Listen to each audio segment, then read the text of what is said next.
Tiem, kas šaubās un baidās un kautrējās, mēģinat tā kā varbūt uzrakstīt uz lapas, iztēloties sevi pēc 10-20 gadiem, tātad pozitīvā gaisotnē.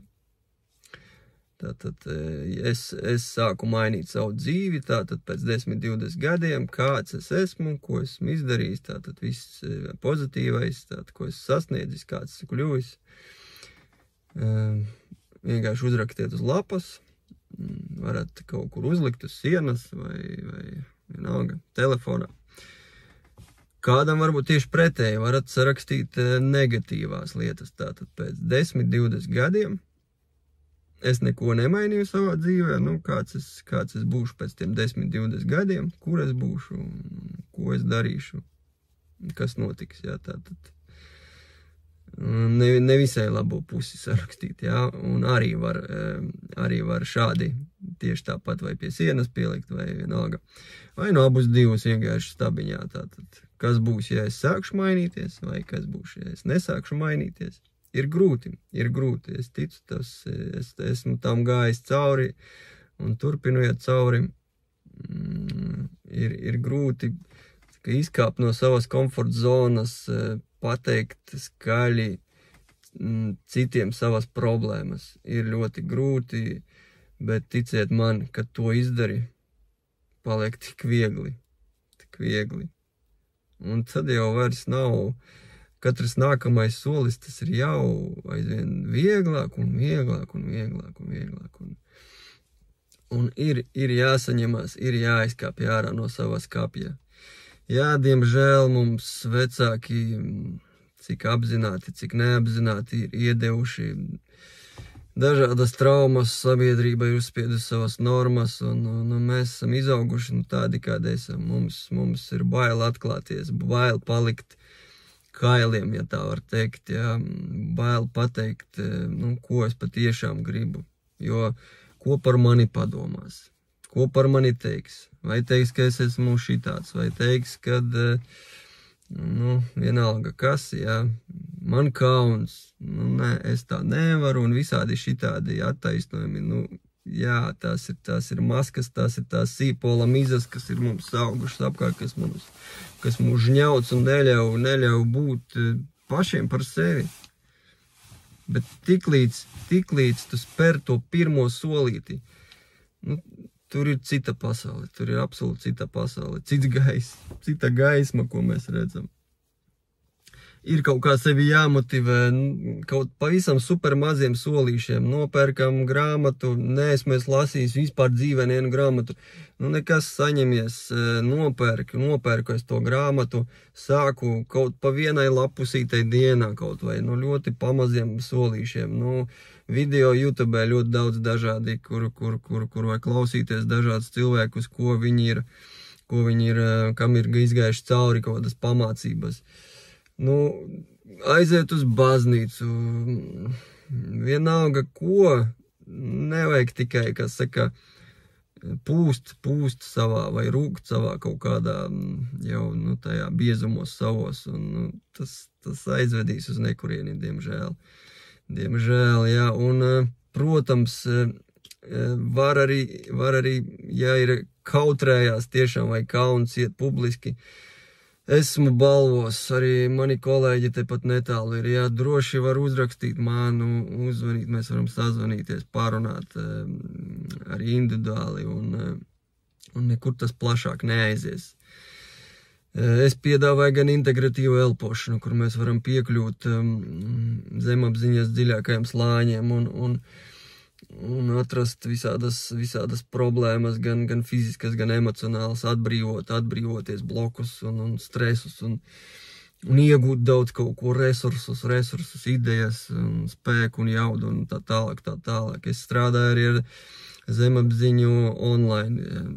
Mēs varam paceļot regresijā, aiziet uz seniem notikumiem un atrisināt tos notikumus, kas šobrīd tieši šajā momentā traucē dzīvot un ieraudzīt to patiesību. Varbūt kādam ir grūti noticēt šitām visām, liekas, nu tas viss nav pa īstam, jā, ir tikai tas, ko es redzu, jā, un vai to, ko es varu ieraudzīt vai sataustīt, jā. Jā, arī šī ir programma, diemžēl, kas ilgu gadu garumā ir mūs zombējusi, jā, kā propagandējusi, jā, un arī tā ir grūti pārkāpt, jā, bet pat ja arī tiešām ir tā, ka, nu, liekas, nu, es neticu nekam tur augšā, jā. Nu, ok, nav problēma, netici, bet vai tu pats sev tici, vai tu jūti sevi, vai tu redzi sevi spogulī, jā. Un vai tu zini, kā tu šobrīd jūties, kā tu vari justies, cik tu labi vai slikti vari justies, ja tu kaut ko izdari vai kaut ko neizdari. Tas taču ir šeit.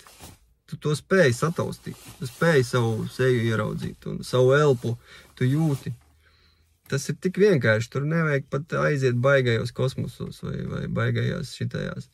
Tā ir tāda darbs, ikdienas darbs ar sevi, kas uzlabo tavu pašsajūtu pirmkārt. Un ja tu spēji tomēr noticēt un aiziet dziļāk, tur atklājās vienkārši cita pasaulē, jā. Tur vienkārši cita pasaulē. Un es tam esmu izgājis cauri, jā. Saku jau kuro reizi, jā, un droši, tāpēc droši spērat pirmo soli. Varētu varbūt vēl iztēloties, ka, vai nu šī pasaulē vairs nav vairs nekā ļauna, viss ir tikai labi un pozitīvi, un arī tādā veidā, iedomājies, kas tad notiktu, tad neviens nepārmestu. Tev nebūtu jākaunās no kaut kā. Visi tevi pieņem, tu vienkārši pieņem tur atplestām rokām. Vai vienkārši tu esi viens pats uz pasaules. Kāds kauns, kā tev kauns vairāk būt, jā. Un pārāk mēs daudz domājam par šitām sabiedrības normām. Nevajadzīgām lietām, pilnīgi absolūti nevajadzīgām lietām, kas grauž no iekšpuses grauž. Un maitā mūsu ikdienas dzīvi. Un jā, tāpēc saņemieties, jā, un viss būs kārtībā. Spēriet pašu pirmo mazo solīti, pavisam absolūti mazo solīti, un tad vēl maziņu. Varat sākt kaut vai nostājoties tajā pareizā virzienā, piemēram, grāmatnīcas virzienā, jā, un tad kādu reizi varētu aiziet, bet neko nenopirkt, varbūt nākamā reize nopirkt kādu grāmatu. Jā, ļoti daudz literatūras ir. Ja negribās nekur iet, bailes kauns vienalga nav svarīgi, jā. Kā jau teicu, arī internetā ir ļoti daudz informācijas. Nekoncentrējamies uz negatīvo. Negatīvais, es zinu, kāpēc cilvēki koncentrē uz negatīvu, jā, bet tas nav vajadzīgs. Tas, ka kaut kādā brīdī tu sajutīsies nedaudz labāk par tiem, kam ir vēl sliktāk, jā, tas nenozīmē, ka tev ir labi. Tas ir pašapmāns.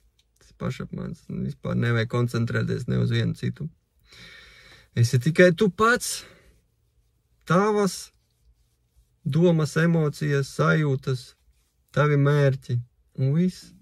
Un tici man, ir ļoti daudz cilvēku, kas tevi atbalstīs un pieņems. Ļoti daudz cilvēku, tiešām. Tāpēc, jā, kā jau teicu, aiziet, dodamies pie sevis.